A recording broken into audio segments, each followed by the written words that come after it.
Hello and welcome to Red Shirt Rejects, a show about Star Trek, sci-fi, and where the two connect. I'm your host, Kyle Nelson. And I am his co host, Trevor Law, speaking to you from a cabin in the woods, thanks to Tom Brady and some very angry men in Atlantic City.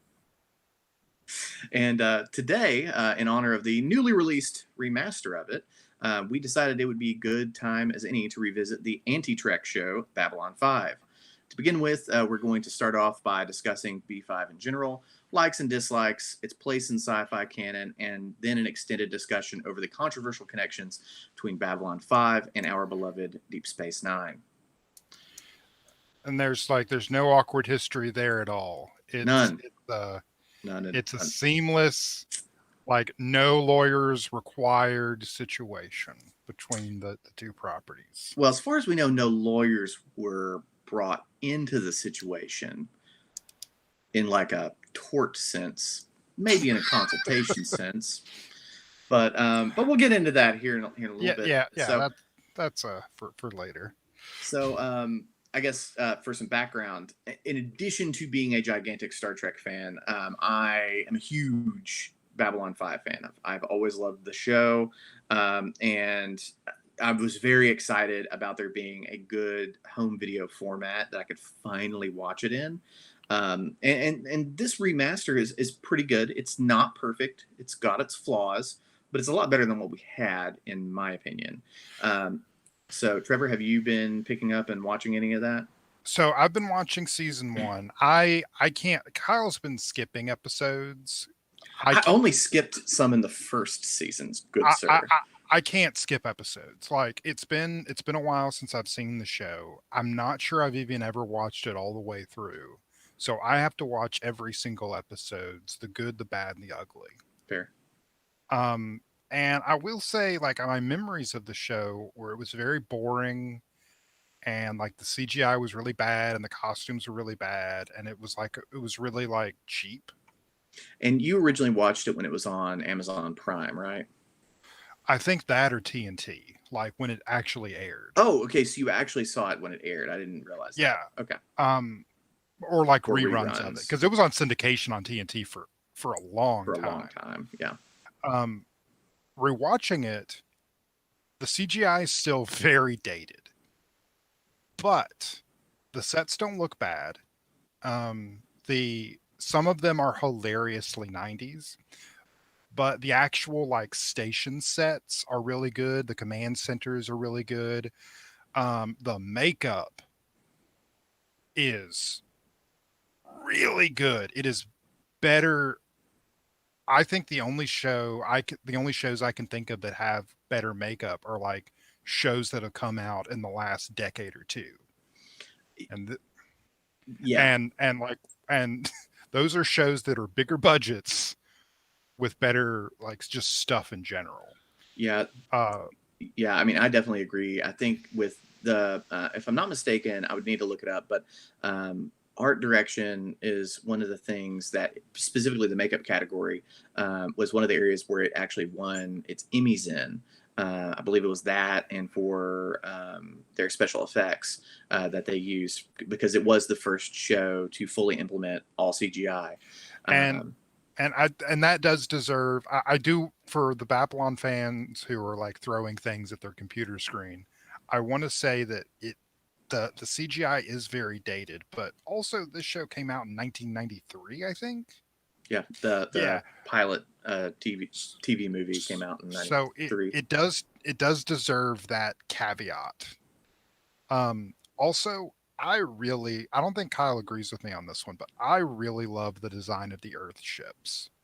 Oh no, I love the design of the Earth ships. The Earth ships, I think every other and the Minbari ships that I've seen, I really like those. Every other ship, I thought that so far I've only seen a couple of Narn ships, and I think they look dumb. I haven't seen any Centauri ships. Speaking of Centauri, okay, so there are 5 big races, and there are a bunch of minor races, and they change those up a lot. But there are 5 big races. The humans, they're just boring humans. They're just dudes. You have the Minbari, who they have these weird cranial things, and they look cool. They look interesting.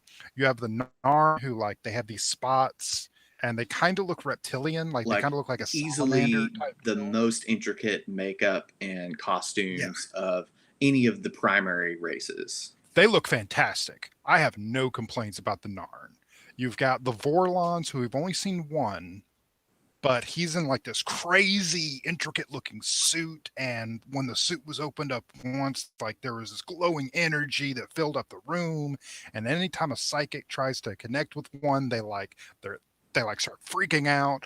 They look cool. Tari, who are like half bald humans with like this weird frilly thing on the back. And Like a their peacock. costumes look terrible. Like they look like just generic French 18th century costumes. And they're just not good. They're just bad. And they deserve to be made fun of. And of the five though, they're the only ones that deserve to be made fun of. All the others look great. I have nothing but praise for the other four big races, but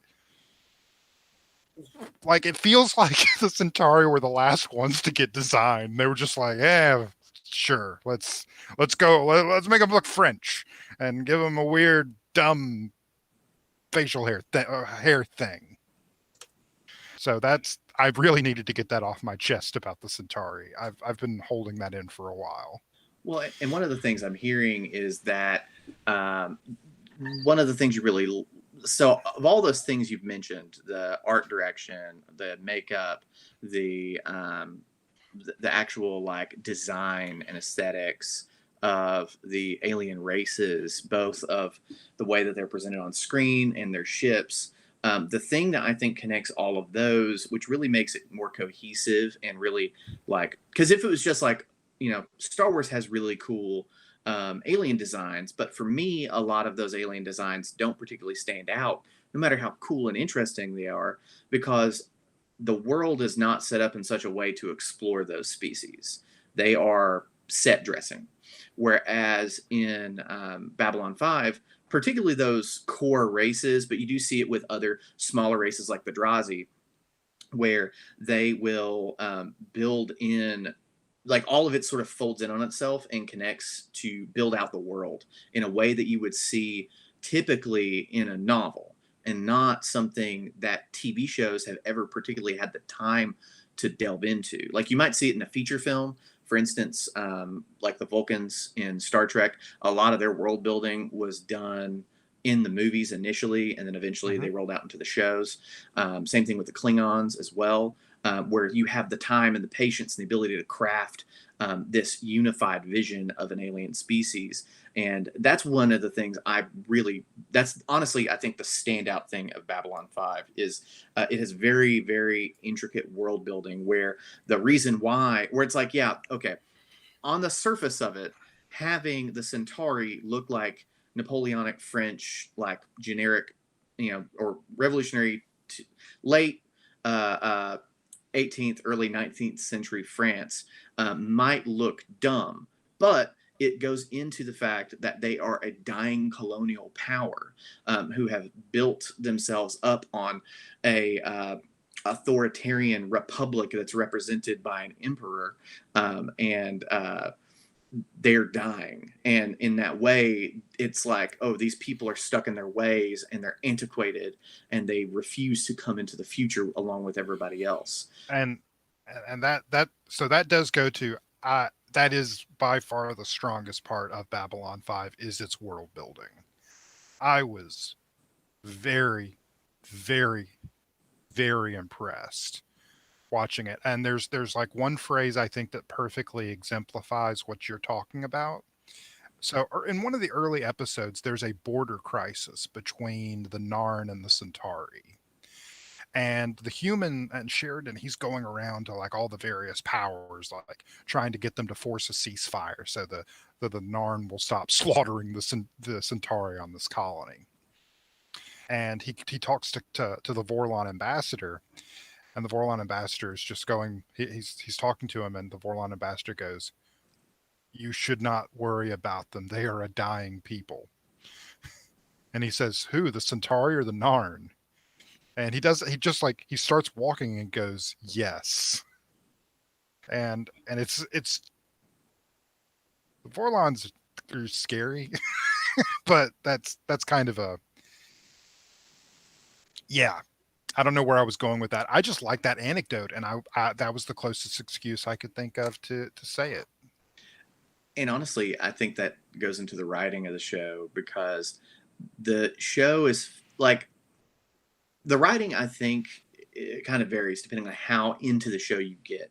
Um, because like episode to episode quality, particularly in the capstone seasons, like the first and the final season, the quality can vary pretty dramatically episode to episode. But one of the things that really keeps me going is, in particular, that kind of dialogue. There's a lot of really good dialogue between characters that is at once very naturalistic, but also kind of profound at the same time. Um, Yes. and one of the things that I found interesting in doing some research is that JMS or Joe Michael Straczynski, who was creator of the show and wrote the vast majority of the episodes. One of the things that he did is he like clearly paid attention to and listened in on his actors and how they actually spoke in real life, and he tried to integrate their own speech patterns into their dialogue so that they were able to really own the characters and make them sound like real people instead of robots. So we just need to take a break to talk about the actual creator. Okay. Um, I want to get back to the world building because, like, honestly, we could do a full hour on the world building of Babylon 5. For real. But the creator himself, um, Kyle, you did most of the legwork on this, but one of the things you mentioned that I kind of had to look up on my own was an article by Newsweek called "The Master and Slave of Babylon 5." Um, the creator wrote, I think, over 50 episodes. It's I believe it was 90. The show ran for a little over 100 episodes. He was directing. He was doing. He only directed one episode, but he was involved. He was the showrunner, so he was involved on literally every aspect of production. He started the show, and this show only ran for like what, 5 years, 6 years, 5, yeah. 5 years. He started with a full thing of brown hair and was balding and white haired by the end of it. Like and honestly, just reading the behind the scenes of what he was dealing with and how little help the studio was giving him, this show should have been a dumpster fire. Like, just straight up. It should not have been anywhere near as successful as it was. And I really I think it's I really would just like to grab him and just make him head writer of the show, and just like let him hire a bunch of people, like a bunch of like grade A people, and kind of Battlestar Galactica this. Obviously that'll go on my wish of like Star Trek, of owning Star Trek, but and like having a gold-plated Death Star. So we'll just put that on the list of hopes and dreams. But yeah, and he's like I mean, he's a talented writer. He's written a lot of stuff over his career. In addition to Babylon 5, he cut his teeth in the 80s working on kids' cartoons. Like, he wrote the story Bible for the Real Ghostbusters cartoon. He he wrote a lot of episodes of She-Ra, Princess of Power. No kidding. He was one of the head writers of that. He was either the head writer or one of the staff writers of that show. He wrote a lot of episodes. He worked on a lot of that genre of era of cartoon, and then he moved up from that into writing for 2 seasons of Murder, She Wrote, and he left. He worked himself up to co-producer of Murder, She Wrote, and then he was actually pitching Babylon 5 while he was working on that show. He had to he had to get Angela Lansbury's blessing to leave Murder, She Wrote on good terms so that he could work on Babylon 5 full time. And then after that, he went on to try to like like jumpstart an extended Babylon 5 universe, but for a variety of reasons that did not pan out. And so then he became a comic book writer. Like he was one of like he was the writer of Spider-Man during that era that led up to Civil War. And so and Okay. then he wrote the Civil War Spider-Man arc and Oh the wow. part where he killed Aunt May. He killed Aunt May. Okay. All right. So now we have to hate him. I'm Yeah, sorry. so Like I he don't. killed Aunt Doesn't. May, and he's the reason why Spider-Man had to sell his soul to Mephisto and basically get the Brand New Day story arc that Dan Slott wrote after JMS left. He wrote the single most important Thor story arc right after that, which is the one that the But movie where was where Loki turns into a frog, right? Or where Loki a turns him into a woman. frog. He turned into a woman. He also it was the thing where Thor goes to Kansas and he builds Asgard. Like it's that story. He wrote Oh, that. okay. He then wrote the film adaptation of that. So he wrote the first Thor movie. He actually has a cameo in that. He's one of the truckers who's trying to who it's his truck that they connect to the Thor's hammer to try to pull out. That's He's hilarious. the guy like tying the cable. He was the showrunner and co-executive producer and writer for Sense8, the Okay. Netflix Okay. So show. he's still doing stuff. He's Oh still yes, he's still okay. yeah, he's still very active. That's good. Yeah, he's I was afraid he was like chain smoking in some like in a house by the beach somewhere. no, he wrote Changeling for Clint Eastwood and Angelina Jolie, or The Changeling. That was his big like award darling in the mid 2000s. So he's done a lot of stuff, Okay, both before and after Babylon 5. that's good. So what were we talking? Oh yeah, the creator. We were talking. Yeah, We used this as a yeah. Anyway, we'll be sure to link the article somewhere on this podcast because it is definitely worth a read. Um, yeah, because and he it wrote season 3 and season 4 every single episode for 2 seasons. And when I found that out originally, like that just doesn't happen. Like on TV shows, you'll have like on a full like 22 to 24 episode season, one writer might end up writing 4 or 5 episodes at most.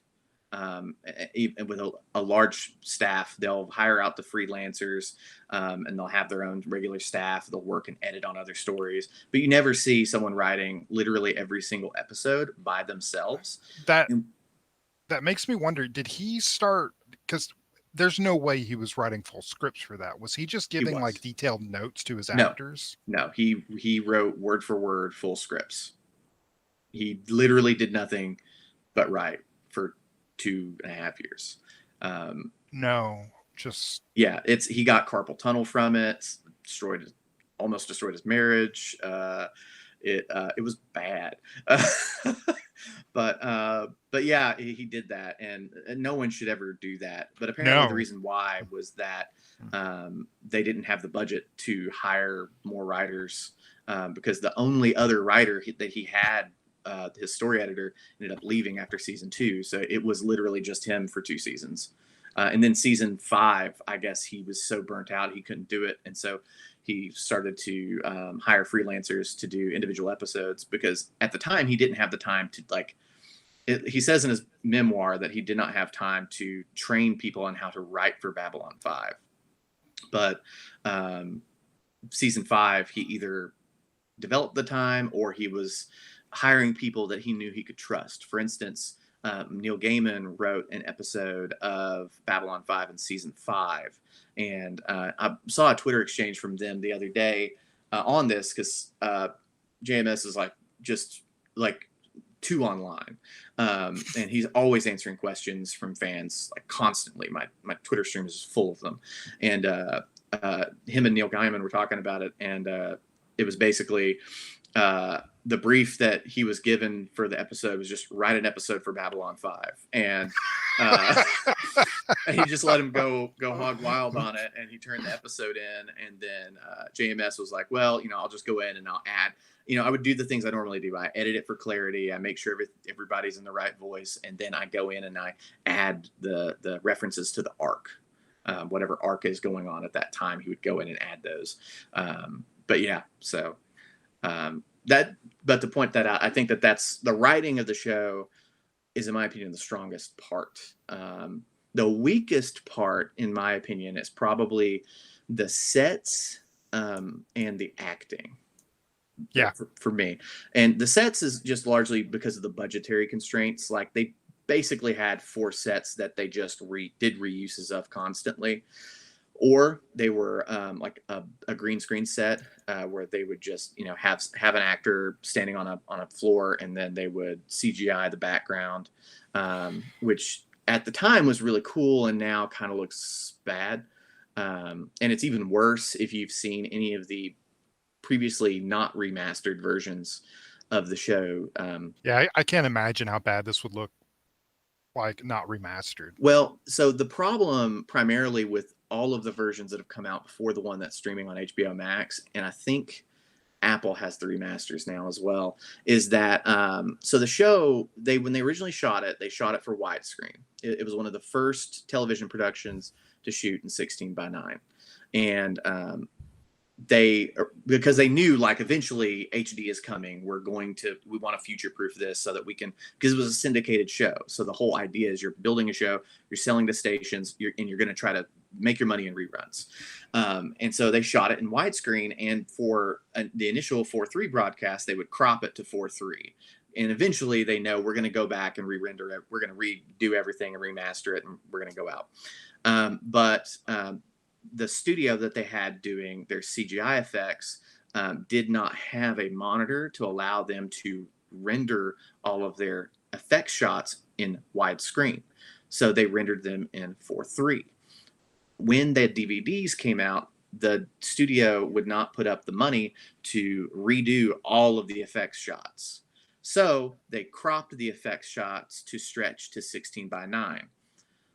This means that you're losing, for one, a lot of the framing in the shots when you're watching it. And then on top of all of that, if it is a shot that is a composite shot where you have actors in the foreground, CGI in the background, it looks terrible. It is completely blotchy, and the stuff that is happening behind them is unrecognizable. It is notoriously bad in the monorail shots. Those are the absolute worst. Like, you cannot tell what's the interior of the station looks like from those. It's really, really bad. Oh, okay. So I need so me and Kyle were texting a lot over Babylon 5, and I kind of got stuck on one particular, you speaking of the interior of the station, and it was bothering me so much, and I had to actually like look up something. So Babylon 5, when the show starts, has only been active for a year. Babylon 5 is kind of like the UN in space. Like, they built this in neutral space, and it's meant to be a place where people could culturally exchange things. Okay, well, it has a strip club, it has a casino, and it has multiple crime lords living in it, and it's only been a year. And I'm like, what is this place? How? So, for reference, Babylon 5 has a capacity of 250,000 people. So it is not like Deep Space Nine, I think, had a capacity of 1,200. They have a really, really, really loose continuity when it comes to the habitation of Deep Space Nine. So it varies. But we don't know. Point is, much lower, like nowhere near what Babylon 5's habitation is, right? We don't know. We legitimately do not know. At one point, they say one section of the station is holding like 12,000 people. And if that's true, then the station could possibly hold as much or more as Babylon 5. But like I said, we just don't know. They never firmly established that in continuity. Unlike Babylon 5, which literally does it during the opening credits every episode. That's well, so they don't actually, they establish that it's 250,000 tons. Yeah, a million tons of steel, and it's 5 miles long. And so they don't actually list the population. So I think they do in season 2, but I think you're right. I don't think that they do in season 1. but they do a better job of showing the scale of it. Yeah. So I can buy that there are crime lords in a city of 250,000 after it existing for a year, especially considering that it's in neutral space. So like it's real hard to like regulate some of the aspects that a crime lord could very easily figure out a way to exist in, especially when you've got multiple different governments and cultures interacting. So, but it really bothered me. I cannot Yeah. stress. And in particular, you were like, it was the homeless population. They call them the Yeah, lurkers in the show. and Like they like have a there's just like so much. It's like it's poverty ridden, and the thing's only been around for a year. I'm like, what? there. What? So and honestly, that's another aspect of the show that I think the world building is super strong on, and the writing, because for one, there is a reason why the lurkers exist. Um, on a for a very specific reason. Having to do with a plot line in the story, but also, um, yeah, I mean, there's gambling. The Earth government is not your federation. Like they're not idealists. They They're are proto not. fascists. Yes, They subjugate lesser technologically advanced species. they They subjugate other humans. Yeah, they Like, subjugate other humans. They charge like rent for their quarters. Like the big thing that DS9 is actually like a revenue generator for the Earth Alliance government, because they're Babylon 5, not DS9. yeah, sorry, Babylon 5 is, and then the anyways, it's a part of the thing of that this type of culture is going to be able to breed this sort of cast-offs, because they don't particularly care about these people, and the show uses that as an engine to talk about human nature. It Yeah, becomes a story generator. and um, and I feel like we're 30 minutes into this, and the point of this podcast was to compare Deep Space Nine to mhm. Babylon 5. We, we haven't done that at all. We've barely done. Well, we'll be saving that to part three. Okay, okay. So I guess, any final word on what you like or dislike about Babylon 5 before we move on to part two? The biggest thing I dislike still remains the Centauri look. I really like the culture. Um, I think, and Garibaldi, specifically the actor. Um, his storylines are good, and like I like his writing, and His storylines can be good. yeah. But he's like the actor himself. It feels like he's about to look at the camera and go, "Can you believe how stupid this bullcrap is?" Like he doesn't take any of it seriously. He doesn't take anything going on around him even remotely seriously. At least that's the vibe. If you know anything about the actor, you know I'm probably right, but uh, Yeah. that's it. Those are really the two big, and I think the CGI is very dated, and it could definitely use a rework, but that would be very expensive. So, um, Yeah. but that's what I dislike. Yeah. So Um, overall, I like the show, but yeah, for me, it's some of the acting, some of the CGI, stuff like that. Um, but anyways, so the first thing I want to establish before we talk about, Deep Space Nine and its the whole controversy between the two in specific, I wanted to get a more broad scope of Babylon 5's legacy. So the first thing and most important contribution, in my opinion, to broader culture, was that Babylon 5 was really the first show to be strongly serialized. mhm, And what I mean by that is that shows prior to Babylon 5, mostly, if not exclusively, were episodic. So you mhm, have, let's take Murder She Wrote. We talked about it earlier. So she would go to a town, or she would meet a friend, and then somebody would get murdered. She solves the murder, and it closes the story loop.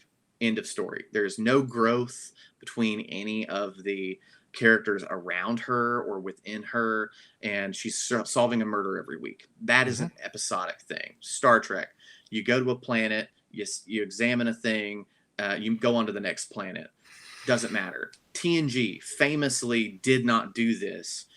Captain Picard has this life-changing, life-altering experience with being at Borg and killing a bunch of people. And they had to fight tooth and nail to get the episode that came after that, Family, which managed to actually deal with some of the repercussions of that. But then they basically never touch on it ever again. Not until the movies. Not until the movies. They do like the episode where not Hugh, yeah, where Hugh, where Hugh shows up. But like they really don't like. This is not something that evolves or that they continue. This is not a plot thread or an arc that Captain Picard has the whole season. It's just a thing that happened to him and he moves on. And then Babylon 5, its innovation is it took these ideas of light serialization from previous things like cliffhangers, or like in Dallas was really famous for the Who Shot JR arc. They took these and it was like, no. We're not just going to do this for like a couple of episodes. We have a story that is going to last 5 years. We have multiple characters who we have their arcs plotted out from beginning to end. We know who the bad guy is. We know what the mysteries are, and we know what the answers to those mysteries are, and we know how we're going to show them. Like we know all of this stuff from the beginning. And so that gives us the ability to plant questions early on and then like let those seeds grow and then have satisfying conclusions at the end. And Babylon 5 was the first show to do this. Now, to give you an idea, it started gestating in the 80s, but they did not start production on it until he started pitching on it in 89. They did not actually start production of it until 1992, and then that show finally came out in February of 1993. The other two shows of this time period that are, well, there's three shows really that people remember when they think of serialized TV. There's Babylon 5, there is Deep Space Nine, there's the X-Files, and there's the Sopranos. The Sopranos is the big one because that's sort of like the show that initiated the golden age of television. But the Sopranos did not come out for another 5 years. Yeah, I was about Babylon to say. 5. I was about to say it didn't come out until like 99, right? Yep. Deep Space Nine came out a month before Babylon 5 did. And then X-Files did not come out until September of that year. But even with both Babylon 5 and the X-Files, for one, I'm not convinced that, say, Chris Carter, when he's doing the X-Files, that he actually knew what was going to happen at the end of that series. No, absolutely not. He did not have that. But he came up with a really good way of being able to filter in, switching between Monster of the Week and Mythology episodes. Yes. And that gave it the illusion of being serialized. But really, they were just building these arcs on a seasonal level. They weren't thinking through more than a season at a time. Yes. Whereas a lot of newer shows, they're thinking this stuff through 2 to 3 seasons out. Yes. And that's a big part of Babylon 5's legacy. Let's see. The next thing is they were the first show to fully use CGI effects. Mm-hmm. No show prior to that had been 100% CGI effects. They'd use elements of it, but never everything, not backdrops and models. Also, as Trevor mentioned earlier, in my opinion, the movie quality alien effects are like a huge groundbreaking deal. It showed, because like Star Trek at the time was notorious for aliens that were human, but they had a thing on their face. Yes. They had a thing on their forehead and on their nose, and then that was the alien that you got that week. Yep. Whereas Babylon 5 had like full-on animatronics. They had aliens with like moving facial parts, or like alien bug puppets, or just really detailed CGI, like or not CGI, but makeup. Like the Narn in particular was like known. They were really hard to set up and do, but when you see them acting, they are getting their full range of movement in their face, which is something the Klingon actors did not get because of that just glued on faceplate. So being able to move that forward was a huge deal, and honestly, they don't get better than that until The Mandalorian comes out, in my opinion. Probably Star Trek Discovery, because Saru's makeup is really good. the Yeah. the Klingon makeup in the pilot of Discovery is really good, but it does not continue to be good. But in the pilot, like Takuvma's is really good. Yeah. Um, but beyond that, no. Let's see. Another thing is Babylon 5 was like a major influence for a ton of creators after this. So, not just among the serialized storytelling, but also in its look and feel. Shows like Battlestar Galactica. You can look at the wardrobe design and look at the colonial uniforms and look at the Earth Force uniforms, and there's very clearly some inspiration. And, and I'm going to cut into you. So I'm a big fan of sci-fi strategy games. Every single sci-fi strategy game that has come out since then uses sometimes word for word stuff from Babylon 5. From Stellaris to Galactic Civilization. Like, you have, like, if it's a sci-fi game, honestly, I wouldn't be surprised if bigger games like Halo straight up stole stuff from Babylon 5. And I honestly hope they did, because it would just Yeah, it's uh, possible. I mean, I'm positive Mass Effect did. oh, Um, absolutely. like Like, you can go um into more depth than that since you've played a lot more Mass Effect than I have.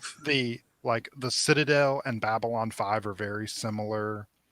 um the like Earth's first foray into galactic politics was the First Contact War, which is literally one of the big plot points in Babylon 5 before things Yeah, the happened. Earth Was the Minbari War was a first contact war. Yeah, and you've got there's several uh which the source material, like, they've got several very specific ideas are were being taken from Babylon 5 and used in Mass Effect, but they made them different enough. But like, you've got this like ancient empire in the shadows that's sort of clawing its way back and manipulating everything. In the Shadows, you say? Yeah, in the shadows.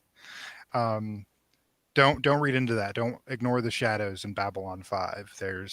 They have no major significance at all. So if you spoilers. Oh, we didn't do a spoilers for Babylon We 5. we are absolutely going to do a spoiler warning before we get to part 3. I wanted to give Uh, people who haven't seen okay. Babylon 5 a chance to get a taste of what it's like. Yeah. Yeah, we've spoiled little things, but yeah, we're gonna spoil the crap out of Babylon 5 Hmm. for you. Yeah, and like and for instance, in talking about the things it's influenced, another big property that a lot of people seem to really love right now that was influenced a lot from Babylon 5 was The Expanse. The authors are on record as saying that Babylon 5 was like a huge influence as far as how to build that world and how to think through humans in space and how the intersections of class would work in that sort of situation. Uh-huh. Um, but yeah, so there's a lot of stuff that between the serialized storytelling and the way that Babylon 5 was able to like show this is what sci-fi can look like on TV and it not be Star Trek or Star Wars. It paved Uh, the way for all of those people. and it really was like a de-Star Trekification of sci-fi. I would absolutely call it the anti-Star Trek. And the main Yeah. reason I say anti-Star Trek is because Star Trek is a utopia. Babylon 5 is a dystopia, but both of them are about hope. Both of the Yes. shows are about how can we be better people and do good things. It's just that Babylon 5 more closely resembles the world that we know, Yeah. and Star Trek is an aspirational like thing. Yes. Um, but yeah, and in speaking of that, another thing is that Babylon 5 was a major step forward in on screen diversity, Hmm. from casting actors of multiple backgrounds Hmm. to developing at least 2 stories with queer subtext that weren't supposed to just be subtext. For instance, and this wasn't something I didn't know until I started doing a lot of research on this. Delenn's character was originally supposed to be a trans character, and then originally there was supposed to be a bisexual relationship between 2 of the characters that did not come to fruition because one of them left the show earlier. And So why did she leave the show? Was it for personal I reasons didn't or? I didn't dig too deep into it because when it comes to Babylon 5 and whenever an actor leaves, there seems to be the party line of what happened and what the actors say, and it's kind of hard to parse through. Um, Essentially, what it sounds like is that she wanted to. She was she was basically a series regular, but she didn't get all of the episodes that she wanted to. Like she didn't really. She wasn't Mm, getting up on screen as often as she liked, and she wanted to do more of that, and she decided to leave because of that. that's fair because she didn't have a huge part in the show. Yeah, Um, and yeah, she did. Well, I mean, she does become pretty important in season 2 and 3, but yeah, things happen, and that is one of JMS's trap doors he triggered.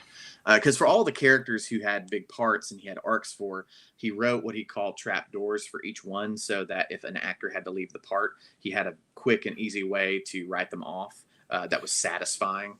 Speaking of which, there was a very unfortunate in which the lead had to leave. Yeah, in we won't go too in depth to it, but essentially the lead for season 1 ended up leaving after season 1, and it turned out, and we didn't know this for years afterward, but uh, apparently he suffered from schizophrenia, and he was having a lot of issues on set, being able to be healthy, and so he eventually left the show because of that, and they replaced him with Bruce Boxleitner as Sheridan. And we'll go into that more when we get to the similarities, because there's actually a couple of really interesting things when it comes to the similarities to Deep Space Nine and that. But yeah, the other thing is that so Delenn was originally supposed to be trans, so they were gonna always have the same actor, Mira Furlan, to play the character. But you can tell pretty clearly in the pilot that the way that the Minbari looks and the way she looks in specific, she's got like a male cranial ridge and she's wearing male clothing. And they change it in the second episode, and she's got the female cranial ridge and the female clothing. And originally, the reason, and apparently they did not change it because of studio notes. It was because they had a voice modulator that they were trying to use to make her voice sound male, and they just didn't like the way it worked, so they eliminated it. But eventually, at a certain point in the series, she goes through a transformation, and she was supposed to transition to female at that point in time. And to that really, honestly, even though she still is female throughout the whole series, when you're watching those initial episodes in season 2, it's like pretty clear that that was the original intent, and they kind of kept the subtext of that change there, which is really interesting, and that's Yeah, something Star Trek is like only just now beginning to explore. because this is 1993. Like Yes. these are not. This is not Philadelphia came out that year.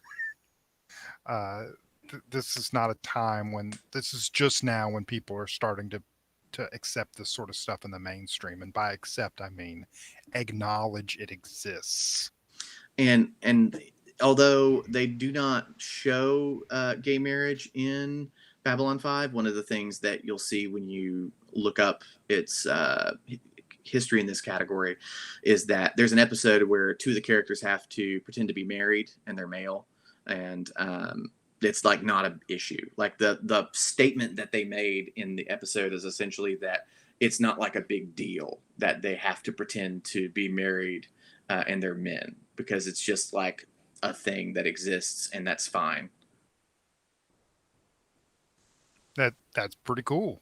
Yeah. So um, yeah, so those are the main highlights as far as like the legacy of Babylon 5 and a lot of the things it gave. So for people who might be watching this and don't particularly want it to be spoiled, we're going to dive into spoilers here shortly, but feel free to, dive into it. It's on HBO Uh, Max. It's Bruce Willis was a ghost. it's pretty great. And for those of you who might be leaving the podcast, you can subscribe to us, Nerd Union, at our Facebook, YouTube, and Twitch channels to catch all of our weekly shows. You can catch our weekly Nerd Roundups, State of the Nerd Union, Mondays at 8 p.m. Central, with hosts Jerry Maynard and Steve Fox. Watch our resident critic on the Commander Ship Show as he dives into movies and TV every week with co-host Major Tom. Love what we do? Join the Union at our Patreon page starting at $3, and you can support our writers and hosts to continue producing live content and events, reviews, commentary, and our scripted videos. All right, and now we dive into spoilery territory and the controversy that we have been teasing this whole time. The huge controversy. Did Babylon 5 plagiarize Deep Space Nine? I think I'm not sure I would use the term plagiarize exactly. Yeah. That's why I said plagiarize. That's why I set the standard at plagiarization, because plagiarizing is a very specific thing. Yes, it is a very specific thing. And I guess not to put the cart before the horse, but I don't think we meet that legal standard of plagiarization. I don't think we do either. I think what most likely happened is some studio exec at Paramount heard that TNT was making a sci-fi show, a serialized sci-fi show about a space station, and then started raising Cain, we need to make a serialized show about a space station, but it needs to be Star Trek. We're not going to let them take our market. And I think that's where you go from there. Well, we'll explore that, because I might know how this happened. We'll go into that. So I guess to start it off, so they both entered production at the same time and basically came out at the same time. So season 1 of Deep Space Nine came out in '93 in January. The pilot TV movie for Babylon 5 came out in February, but the series itself, season 1, did not come out until '94. So there was about a year lead time for Deep Space Nine to crank out basically a season and a half before Babylon, really 2 seasons. The first 2 seasons of Deep Space Nine were able to come out before Babylon 5 was able to get its motion going.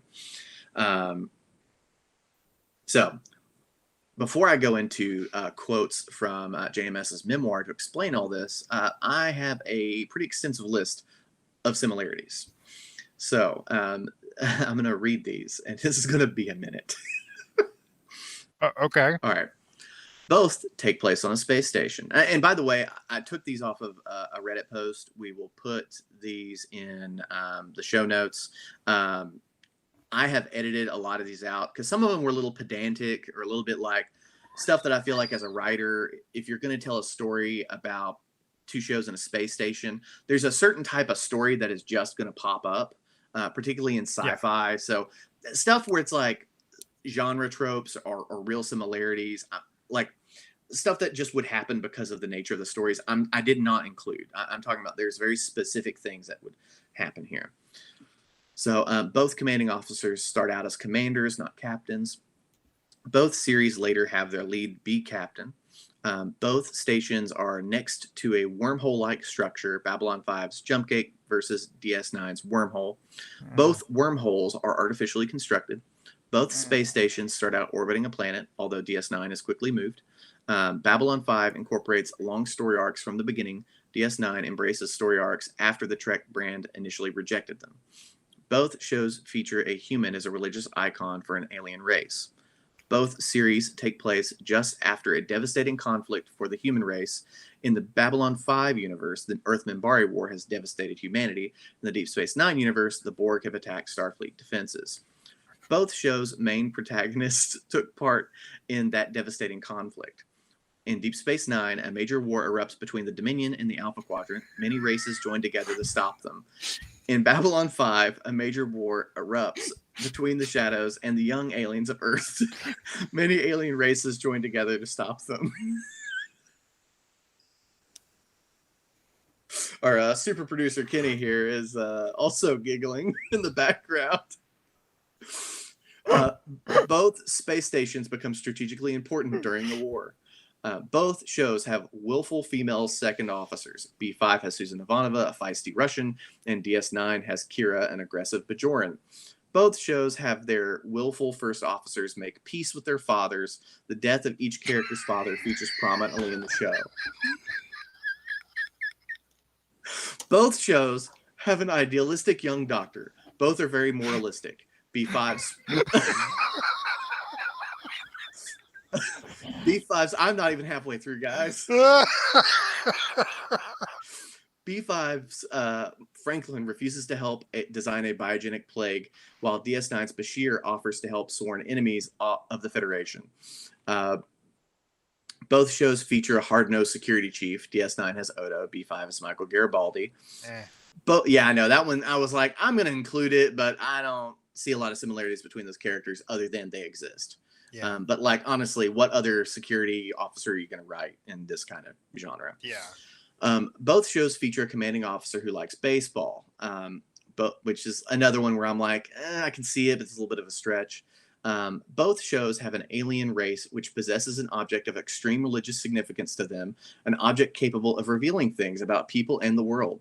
B5's Minbari have the Triluminary, DS9 Bajorans have the Orbs. DS9's Bajor suffers a devastating 50-year-long occupation in which the planet was strip-mined by a major power, the Cardassians. B5's Narn suffer a century-long occupation by the Centauri in which the planet was left devastated by resource exploitation. Both Narn and Bajor were peaceful agrarian races before being enslaved by their respective antagonists. Both DS9's Cardassia and B5's Centauri were expelled from those worlds via terrorist movements.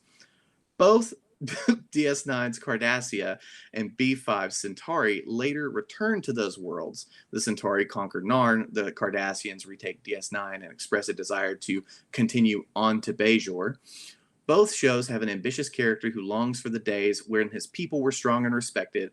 These characters both align themselves with the central antagonist in order to return their people to glory. DS9's Dukat and B5's Malari. Neither of these characters has much influence left in the beginning of their shows. They are elevated by their association with the central antagonists. DS9's Cardassia wanes in power and then joins the Dominion in order to make himself strong again. B5's Centauri Prime wanes in power and then allies herself with the Shadows in order to reclaim her former status. Both fight for their masters in one way or another. In other words, both powers ally themselves with their show's respective villains in order to reclaim lost status. DS9's longing for the old days character Dukat becomes his world's leader. B5's longing for the old days character Malari becomes his world's leader. Both characters make terrible decisions and later leading to a planetary destruction. Both are hated and die in the end. Neither the Shadows nor the Dominion care for their hosts. They are merely using them. Both shows have a main antagonist who uses servant races to fight for their enemies. The Shadows have the Drakh, the Dominion have the Vorta and the Jem'Hadar. So they both have servitor races. DS9 gets the Defiant, B5 gets the White Star. Both ships are small, agile, and sport a new type of armor. There's a coup on B5's Earth facilitated by the Shadows, leading them to align with the show's central antagonists. There's an attempted coup on Earth in DS9. There is an actual coup on Cardassia, rumored to be facilitated by the Dominion, leading to the Cardassians eventually joining with the central antagonists. Both shows deal with terrorism early on. DS9 has a circle in the Maquis. B5 has Home Guard and Free Mars. Subpoint A to this, terrorist groups on both shows have similar motives. The Circle were xenophobic isolationists, and so were B5's Home Guard. DS9's Maquis wanted independence for their colonies from the Cardassians, and B5's Free Mars wanted independence for the colonies of Earth. Both shows have episodes where an alien character is attacked by a xenophobic group and branded on their foreheads with a mark. Quark in the first or second season is branded on the forehead with a circle symbol. A Centauri woman is branded on the forehead with Home Guard symbol. Actually, that wasn't a Centauri woman. Well, that was a Centauri woman, but also a Minbari woman as well. Yes. Next point. So to hang on, let me adjust my glasses. So a Minbari woman was attacked and branded, and a Centauri couple were attacked. Yes. However, they did not have a chance to be branded. Yes. Yeah. Yeah. Easy mistake to make. Yeah, no, totally. Um, both stations suffer a terrorist attack, attempted attack early on by one of these groups. These are just miscellaneous similarities. These are sort of like the small gimmies that kind of like help drive the point home. Characters and group name similarities: B5's Jakar, DS9's Shakar, Resistance Cell; B5's Lita Alexander, DS9's Lita; B5's Ducat, DS9's Ducat. Technological similarities: B5 makes, yeah, they're spelled differently, but they're sounded the same. Um, like they literally just changed some letters. Um, technological similarities: B5 makes organic whole technology a critical part of their show. Suddenly, organic technology shows up in DS9 with the Breen ships. Both shows feature a bar and gambling early on. Both shows feature a lesbian relationship involving a high ranking female officer. DS9's prophets appear as beings of energy and have the ability to inhabit the bodies of people. B5's Vorlons appear as beings of energy and have the ability to inhabit bodies of people. Both shows feature a main protagonist whose wife died. BF Sheridan in one and Cisco in the other, or girlfriend who left him, Sinclair, before the start of the first show. Both space stations integrate human and alien technology. B5 was partly funded and supported by the Minbari. DS9 is a Cardassian space station retrofitted with Federation technology. Both shows feature an episode where the main protagonist goes back in time and becomes a central figure in history. B5's Jeffrey Sinclair becomes Valen. Cisco becomes Michael Bell, if I remember the name correctly. It's not Michael Bell. It's I think it's Gabriel Bell. But It's Gabriel Bell. Yeah, it's the Bell Riot. So just remember that. Yeah. Both shows, oh yeah, no, sorry, I did that. Both shows have a powerful alien race that has genetically manipulated others into worshiping them as gods. The Vorlons use genetic engineering to make lower races see them as divine beings. DS9's changelings use genetic engineering to manipulate the Vorta and Jem'Hadar into believing they are gods. Both shows have ruthless groups of shadowy enforcers: BS5's Psi Corps / Bureau 13 versus DS9's Section 31. Both groups have agents in the government. The order versus chaos theme is important for both shows. Both shows have an alien race possessed with imposing their order: B5's Vorlons versus DS9's changelings. The security forces of both space stations end up becoming mixed race: DS9, Bajoran, Starfleet, Klingon; B5, human, Narn. This happens as the station is put at risk of attack. Both series' main protagonists demand a powerful ally help them. The ally initially hesitates, but yields and helps, but not before stating that there will be a price to be paid by the protagonist. B5's Kosh helps command Captain Sheridan defeat a shadow fleet. DS9's Prophets help Captain Cisco defeat a Dominion fleet inside the wormhole. Both shows have a similar space station plus number. Yeah. So what do y'all think about that?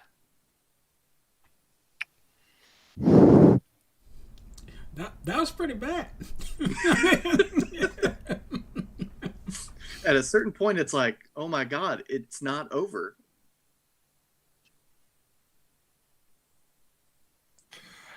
I'm trying to decide how much of this.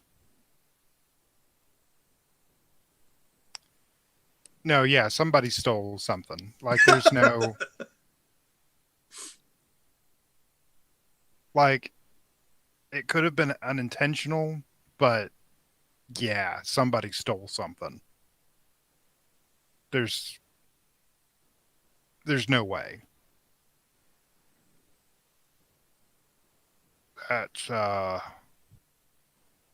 it's pretty bad. Yeah.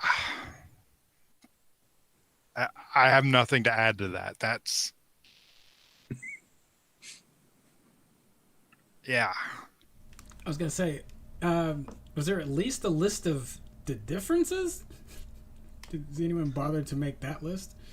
Or are they just like minuscule that it's like one character's black, another's white, and that's about.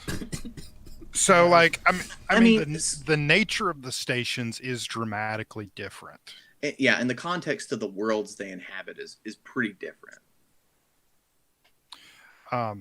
Like, DS9 is a piece of crap mining station the Bajorans took from the Cardassians, and they gave the Federation a presence on it. And it becomes important due to an ancient wormhole that is found. Whereas Babylon 5 is built to be a diplomatic meeting ground. It's the purposes of both stations is dramatically different. And even how they become strategically important is very different, because Babylon 5's physical location doesn't really matter. It's its symbol that becomes more important, whereas Deep Space Nine as a symbol doesn't matter. It's literally its physical location that matters. Yeah, they're both like strategic importance, but Babylon 5's strategic importance largely comes from the planet that's below it, which had like a dead, technologically advanced civilization, and the fact that it's the seat of the non-aligned worlds, Yes. and eventually an interstellar alliance. So it does have an important like strategic thing, but it's not like say the Suez Canal, which is basically what Deep Space Nine is. Yes. And yeah, the worlds they inhabit are very different. You know, we've talked about it earlier. One's a dystopia, the other one's a utopia. So they have much different tones. Like, and even though DS9 is clearly darker than all the other Star Trek shows that had come out at that point in time, and even for the ones that came out after it, up until the most recent ones, it's still nowhere near as dark or grim or gritty as Babylon 5 is. Yes. Also, like, and this is sort of like a more broad criticism of Star Trek versus Babylon 5, but like Star Trek in general and Deep Space Nine as well is guilty of this sometimes, of that, like, they will do a lot of like issue episodes where they talk about a specific thing, but they wrap it in a metaphor in such a way to sanitize it and make the pill easier to swallow. And Babylon 5 either does one of two things. It comes at you with pretty direct metaphors, basically. Yes. Like, it doesn't, because of the setting that it's in, it allows for actual interpersonal conflict, which was literally a thing called the Roddenberry rule in Star Trek, that Gene Roddenberry instituted a rule in the first season of TNG that you could not have characters have interpersonal conflict, because humans in the future do not have that. They are big boys, and they know how to solve their differences, and they don't have interpersonal conflict. So it is a rule. You cannot have anything like that happen. And if you do have anything like that, it needs to be resolved by the end of the episode. So for a lot of writers, that killed a lot of it for them. And Babylon 5 does not have that rule. So as a result, the types of stories that they can tell are different. But a lot of times, like when they have a lot of issues episodes, but a lot of times it just does come out and smack you in the face with it. They don't really pull their punches or hide it like Star Trek does. As an example, in season 1, there's an episode where Dr. Franklin wants to do a fairly simple surgery, and he's basically dealing with space Jehovah's Witnesses who will not allow him to do this basic surgery. And that episode is a great example of this for a couple of reasons. And he decides to just do what he wants, which is save the kid, and it definitely doesn't turn out the way he wants it to. Yeah, since we're doing full spoilers, so like the two things that makes it a lot different from a Star Trek episode. So it starts off from a place that a lot of Star Trek episodes start with. You've got humans encountering an alien culture and trying to work around the alien culture and discussing the nature of foisting human ethical codes onto another cultural species. And Star Trek would have like an episode, they would pull the thing aside, and they would have a thing in Picard's ready room, and they would discuss it, and Picard would be like, no, we must uphold the Prime Directive, and there would be a whole thing about it.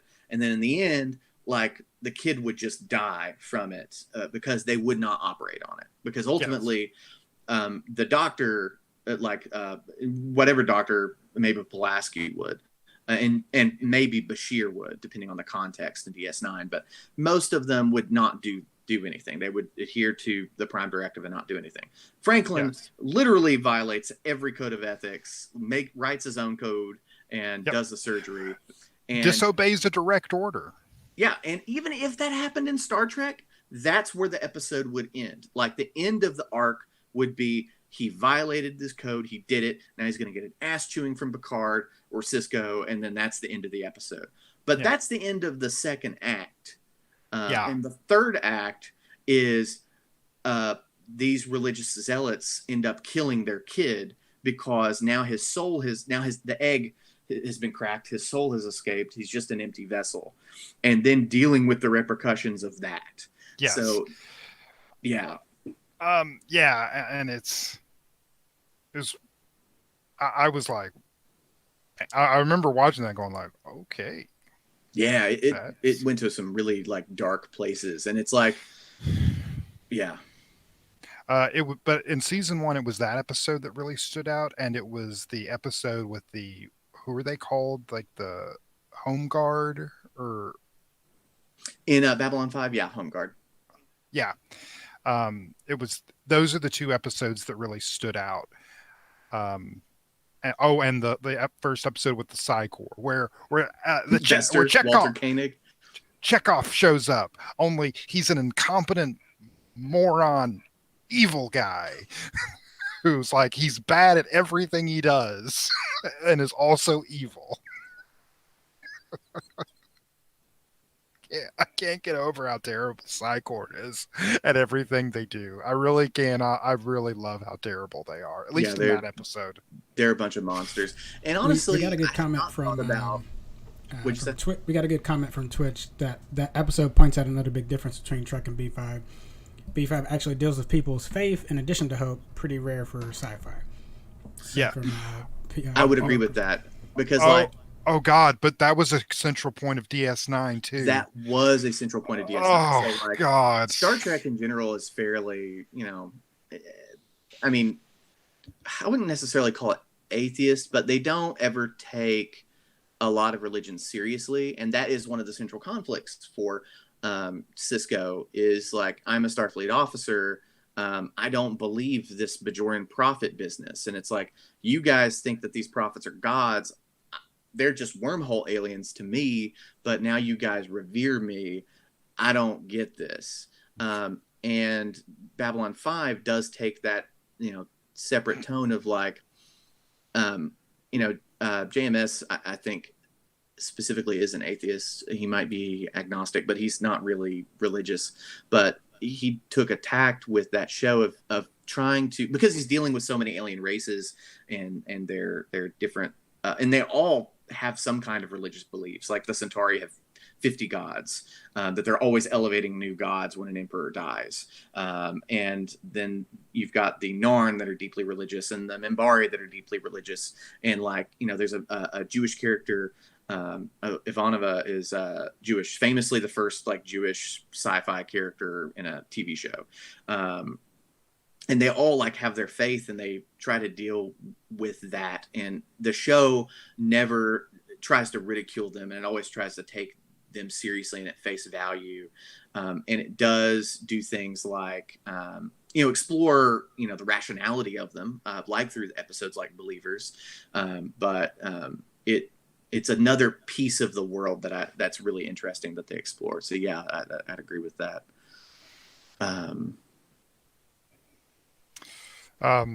It's just I'm actually really caught on, because one of the big things in Deep Space Nine that made it, at least for me, so transformative was because it was the first sci-fi show I'd ever seen that took religious beliefs seriously. And that's another thing Babylon 5 does as well. Yeah, well, I think and I guess to restate a little bit what I was saying. So when sorry, I'm hung up on it. No, you're good. It's just the so when you're writing a character, one of the things they talk about, like good writers have to do, is you don't have to personally believe the things that your characters believe, but your characters have to believe it, and you have to be able to inhabit that. And yes. Star Trek, for the most part, when it came to religious stuff, it was either ignored it or was like actively hostile to it at times. And Babylon 5 was different in that respect, in that, and really, and they did this a little bit with Ro Laren in TNG by introducing a Bajoran character who was religious. They actually have characters that are religious that, they allow those characters to believe those things, and those characters take it seriously. Whether or not the show sort of leaves it as an open question how you want to interpret what the prophets or the Pa-wraith are. And Babylon 5 doesn't really, it has a lot more going on with it when it comes to religion, but yeah, it's an interesting, it's another one of those interesting differences between the two. Because of course one's filtering it through the Star Trek lens and the other one is just like general sci-fi. And definitely that spirituality was a central conflict in DS9, whereas in Babylon 5 it was kind of more like window dressing, I guess, because they did have other bigger things going on. Yeah, it's in a part of the worldview and the exploration of it, and you do find out that a lot of the God stuff that a lot of these different people believe are kind of BS, because it's stuff that like the Vorlons created and stuff. But that's another, one of the things that's interesting is how it explores it in a way that's different from the way Star Trek did it, even with DS9. Yeah, because you had a comment from Jimmy Carter on Facebook also acknowledging that a lot of those faces have been manipulated by the Vorlons. Yeah, because there's that one scene where Kosh like saves Sheridan as he's falling down, and he comes out of his encounter suit, and everybody sees basically an angel of their faith. It was really, really cool reveal when that happened. Is there anything else we need to talk about? Well, I was going to read the specific things that JMS said about it in his said about this whole situation in his memoir, because I do think it's important. Okay. So for context of this quote, he had just done an expo where he was explaining Babylon 5 and pitching it to the network itself, and like the different stations that were subscribing to the network, which was called P10, or the Primetime Entertainment Network. This was a network sort of like what Paramount had going for it at the time, where you have a bunch of local stations that you're syndicating content to. And P10 was just launching, and it was going to pick up Babylon 5 along with several other shows.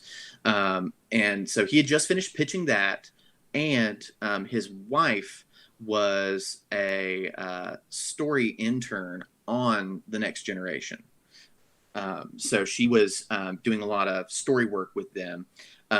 And Michael Piller had pulled the whole staff into a meeting and told them like, hey, we're going to do another show. It's called Deep Space Nine, and it's about a space station. And she shot up in the middle of the meeting and goes, my husband's working on I can't be here. My husband's working on a sci-fi show about a space station, and walked out. And she said like Michael Piller just had like a look of shock on his face because he apparently did not know this, even though she had done fully disclosed that but he's happening. Not going to know everything about his staff. So yeah. And so he says, there's going to be two quotes from his memoir. So the first one, it says, since Star Trek and Babylon 5 universes were nothing alike, I clung to the hope that any resemblance between the two shows would be strictly superficial. This lasted right up until I received a call from Walter Koenig, a friend who had played Chekhov on the original Star Trek. I have bad news, he said. I just had lunch with Trek fan liaison Richard Arnold, and he gave me some detail about the show. I think this could be some trouble for you. How could it be trouble? For 30 years, the various Star Trek series have been set aboard starships. That's the textbook definition of a trek, a journey from here to there. By contrast, the Babylon 5 pilot was about an Earth-sponsored space station identified by a name and a number and located in neutral territory that served as a meeting place for aliens, races, and diplomats, with a bar and a casino and a female second in charge and shape changer in the pilot. Walter took a long breath, let it out. Joe, it's about an Earth-sponsored space station identified by a name and a number, located in neutral territory that serves as a meeting place for alien races, with a bar and a casino and a female second in charge and a shape changer. And that's when it clicked. During the 5 years spent pitching Babylon 5, we'd given Paramount all of our development material. This led to several discussions with the executives that seemed to be going on in a positive direction when suddenly they went radio silent. It never occurred to us that someone inside Paramount might have looked at that material and thought, a companion series to Next Gen about a space station. That's a great idea. But why do we need these guys? More similarities emerged in the coming weeks, like Babylon 5, Star Trek Deep Space Nine was a diplomatic and commercial outpost, a circular space station with representatives from various races, a male war hero commander. All the elements from our show had been mysteriously beamed into this one, which was announced right after our show was picked up. The timing felt far from coincidental. Paramount was putting together a syndicated network of their own that was competing with P10 for relatively small number of independent TV stations. So they had every reason to co-opt Babylon 5 or sink it by doing something nearly identical under the Star Trek brand. To drive the knife home deeper, Paramount would spend $12 million on their first 2-hour movie, as opposed to our $3.5 million. The reaction from Warner Brothers was both immediate and predictable. One of the reasons we hesitated to approve Babylon 5 to series is that we weren't sure if the syndication market could sustain 2 space-based science fiction shows. This and Next Generation, we were told, but now it's worse. Can the market sustain 2 science fiction shows set on space stations that are nearly identical in every way, one of which has the Star Trek brand while the other is an unknown? We don't know. Over the next several weeks, the pilot came within inches of being canceled. I implored Warner's to take legal action, but they declined, explaining that the studios rarely sue each other and that the prolonged litigation might kill both shows. With some effort, Dick and Evan convinced Warner's to let us keep moving ahead with the pilot. So that's the first quote. And the second one, this is added after the book was written. Let me see how I can hide my notes. That is awkward. Let's see. And then the second quote is from later on. It says, "Meanwhile, our studio liaison said that the sales execs from Paramount were telling station owners that our show would look cheap and that it was a disaster in the offing. And if they bought B5, Paramount would yank the Star Trek series." It wasn't until May 2008, 3 months after the pilot had aired, that we finally got the series order. And only after considerable pressure from Dick Robertson and Evan Thompson. I was elated, but the news was tempered by the knowledge that much of what we would have made B5 first of its kind had already been co-opted by DS9. Let's see. No, that is... Okay, here it is. Sorry, that was I bookmarked the wrong page, or it changed when I changed the size of my screen. It says, recent information, and this is from 2019. Recent information demands a postscript to this chapter. In the years since Babylon 5 went on the air, science fiction fans have debated whether or not Paramount ripped off our show to create Deep Space Nine. My belief at the time was that the studio co-opted the material we gave them only after they knew we were going into production in order to kneecap P10 in favor of their own new network. I also accept Catherine's sense that, which was his wife, that the Star Trek producers were blameless. But studio executives higher up the food chain can easily shape the direction of a show without explicitly telling the producers the source of their suggestions. Hey, this is in italics. Hey, listen, guys, we really like your idea for a new Star Trek series, but instead of doing another Starship show or something on a colony, let's think outside the box. How about a space station? You know, a port of call with a casino, cargo ships, lots of different alien races coming through, a Casablanca in space kind of thing. Give it some thought, roll it around for a week, and let's discuss it in the next week. That explanation was the only one that made any sense given what I knew at the time. Then in 2013, an unsolicited revelation appeared in an online statement by Stephen Hopstaken, a marketing specialist who had worked as a copywriter and editor for Dick Robertson's Warner Brothers International Television Distribution from 1993 to 94. The years that marked the birth of B5 and DS9. His job was to design marketing communications materials for Warner TV series and film, as well as creating trade show, collateral, and corporate newsletters. His statement, which first appeared in io9.com, is reprinted here in its entirety. Quote, I was working at Warner Brothers in the publicity department when Warner Brothers and Paramount were preparing to launch a joint network. Warner Brothers had already decided to buy Babylon 5 for their ad hoc P10 network. Paramount and Warner Brothers had agreed that Deep Space Nine would be the show that would launch the new network, and there wouldn't be room for 2 space shows on the network. And I was told that they purposely took what they liked from the B5 script and put it in the DS9 script. In fact, there was talk of leaving the B5 script intact and just setting it in the Star Trek universe. I had to keep rewriting press release drafts while they were trying to make the final decision. But then suddenly Paramount decided to launch a new network on their own and screwed Warner Brothers over. That sent Warner Brothers scrambling to create their own network, grabbing up any stations not already committed to Paramount and getting WGN to show the Warner Brothers network on cable. So Paramount definitely knew about the Babylon 5 script. I don't know about the DS9 showrunners, but I find it hard to believe they didn't know. End quote. If this is true, and an email exchange with Hopstaken in preparation for this book confirms that he stands by his story, then it's possible that Warner's reluctance to put Babylon 5 into production was fueled by more than bureaucratic annoyance and intransigence. Perhaps they were worried that the similarities between the shows would reveal what had been going on behind the scenes by both studios. This might also explain the reluctance to take legal action against Paramount. That seems to make sense, but in the end, only the top studio brass on either side of the things, some word, really know the truth of what happened, and they ain't talking.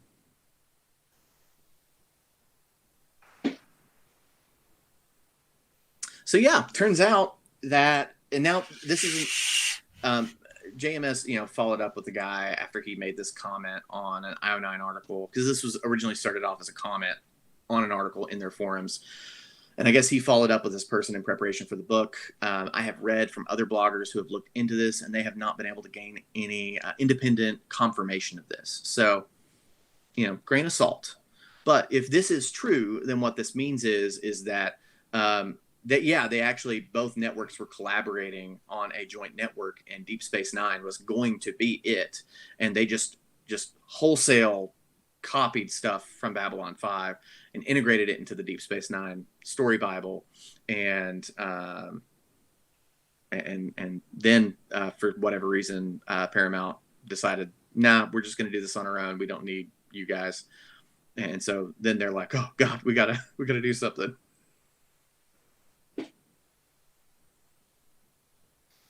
Well,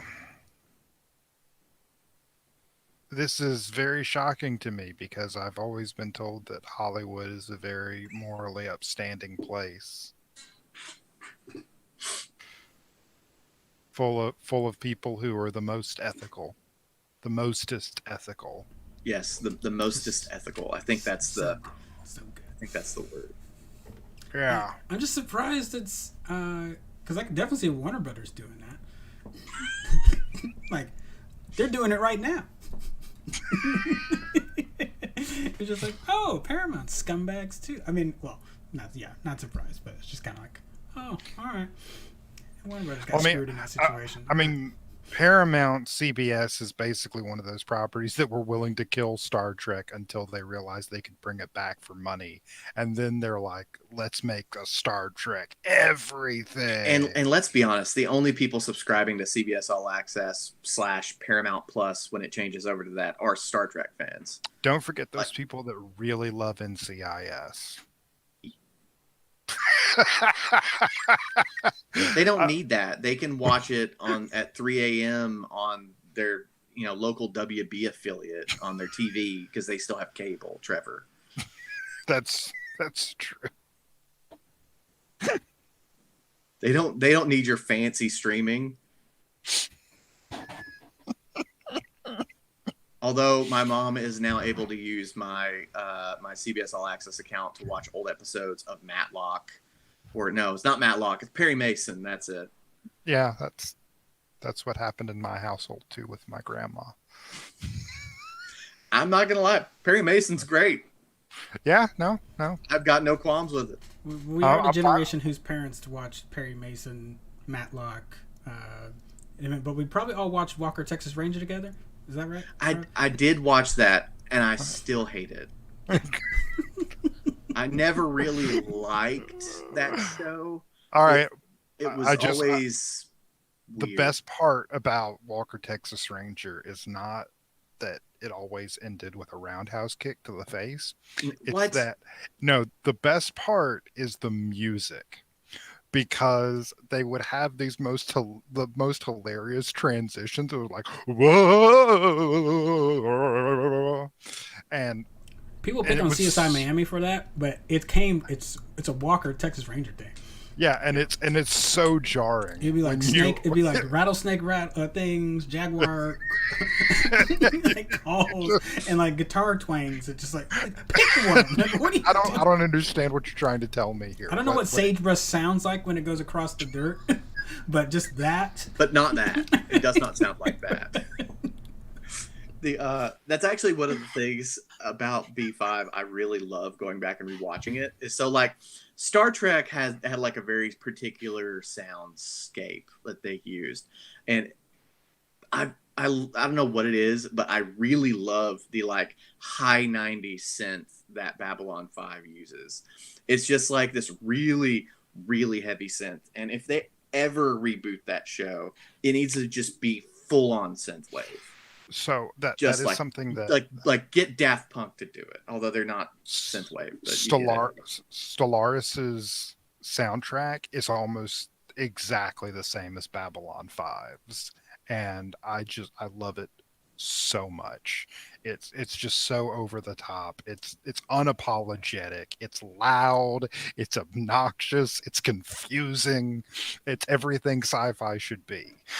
Yeah, I want my sci-fi to sound like a 90s discotheque in Berlin.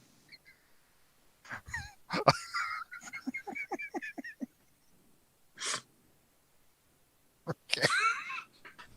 I'm done. I'm out. This is too stupid. I can't keep doing this.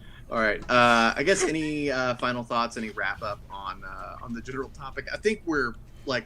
I think my final thought on the whole Deep Space Nine controversy is that they definitely ripped it. Absolutely. Absolutely. I don't know what to extent. No one knows who was involved. I find it hard to believe that it didn't at least make its way into saw that comment, and it says the lighting on B5 was even more distinctive than the sound. So many lights passing through fan blades. Especially the first episode. So actually, fun fact, JMS was pissed about the pilot. He hated it because he hired the director he hired for it was a guy who'd done like 13 episodes of what was it? It was a show in Miami the 80s. Vice, because that's what it looks like. No, it was a show from the 80s. They just did Denzel just did 2 movies, The Equalizer. So he did 13 episodes of The Equalizer, and then he had done a couple other episodes of other shows. But he was like, if I ever went and looked and saw he'd only done a couple of episodes of other shows, I would realize that this guy was a bad pick because he was a very good technical director, but he was not a good actor's director. And so he did not understand the material, and he did not understand what they were trying to go for, and he did not understand the genre. So he was like trying to use like smoke and a lot of top down like harsh lighting, which I think he described in his memoir of all the actors looking like they were being interrogated. And so he really hated it. So he like made a point to try to change it so it wasn't, so you could actually like see the sets. And it is really jarring going back and watching The Gathering again and going like, why is there so much smoke in the CIC or the CNC? Like, why is it so smoky in there? Someone put a smoke machine in there? Someone's smoking? It looks like The Office and Blade Runner. I genuinely thought that like people were smoking. Yeah, in like Babylon it's so smoky 5. in that shot where you see the whoever the second in command is in that first episode. She actually, fun fact, the actress who plays the second in command in the pilot is the Romulan bad guy in Picard. Oh, that's neat. But anyways, it's so smoky in that scene. I'm like, what is going on? It's from Garibaldi's cigar. Because he Right? seems like the kind of guy that would just constantly have a cigar. Absolutely. I mean, he's got a motorcycle. Oh God, I haven't gotten to that yet. It's kind of stupid, but it's like I stupid in a expect. good way. Was there a I mean, toy that's made of it? Garibaldi. Oh, I wish. It's it's like he's got a motorcycle and he's trying to restore it, and he ends up getting Lanier's like, I want to learn things. How can I help? And then Lanier like builds it for him while he's away doing a thing for a whole episode, and he's pissed about it. But then they like ride on it, and it's dumb and fun. I don't know. It's anyways. I got sidetracked. My point is, I think they pretty much stole a lot of stuff, but Yeah, the shows are really good in their own rights, and it comes to show that like you can start. It's kind of refreshing for like as a writer to think about, because as a writer you're always thinking about how can I make new and original concepts, and you're like really you stress out on making sure you're not like copying someone else or like stealing someone's idea. But really ultimately, like a lot of these tropes are just kind of, they're tropes for a reason. They're standard storytelling things that happen time and time again, and you can just do different things with them. And DS9 and Babylon 5, even though they're starting from essentially the same starting place, they both go completely different directions with it. And there's similarities, but I mean, overall, they are like different shows and they have different points. So the only two characters I would say who seem to have the most similarities, like I would firmly say, are the doctors. The doctors are the closest. I also think Cisco and Sinclair have a lot of similarities. They're both war heroes. They're both dealing. There's a lot of superficial like similarities, but the way they handle specific situations does seem pretty different. I guess the main thing I'm thinking is that the Babylon 5 is really helped by the fact that when Sheridan comes in, he's like a completely different character, who isn't really struggling with a lot of the confidence issues that Sinclair is. Yeah, I got that right. I get them mixed up. They're all three S's. Yeah, they all start with S's, and it's really hard for me to keep track of it sometimes. No, that's really unfortunate. And then, what was it? Yeah, lost it. Jimmy agrees with you on the lighting, and agrees that you'll like that episode, Trevor. But then says, what did you guys think about Sleeping in the Night? Oh, Sleeping in Light. That's the finale. Oh, it has actually been probably 20 years since I've watched that episode. I haven't watched it since it aired.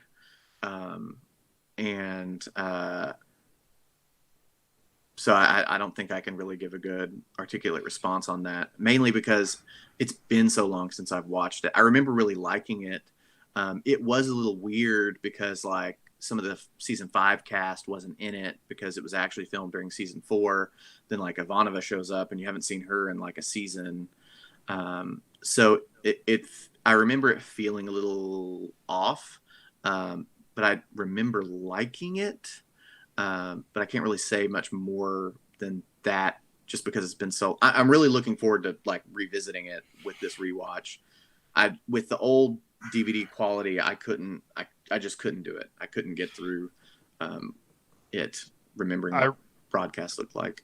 I rewatched some of the episodes a few years ago, but it's been a long time. But I also can't give a fair answer to this because when I was rewatching the show, the second the Shadow War ended, I turned it off and I had no desire to pick it up again. So, like the second they retook Earth, I was like, the show's done. No, there's like a season and a half of stuff. Nope, the show's done. All right, show's done. Trevor, I have to share this quote from Bill Mumy that that I sent you earlier. So Bill Mumy, like, okay, so real talk about season 5. It kind of sucks. I will admit though, it absolutely has maybe my favorite episode of the whole series in it. A View from the Gallery, the one where you're following the two maintenance guys while there's like a random alien race trying to attack Babylon 5. And you just sort of get this, like, it has this really strong Lower Decks vibe that I absolutely love. But Bill Mummy, when he was being interviewed about season 5, or he was being interviewed about the show. What did he say?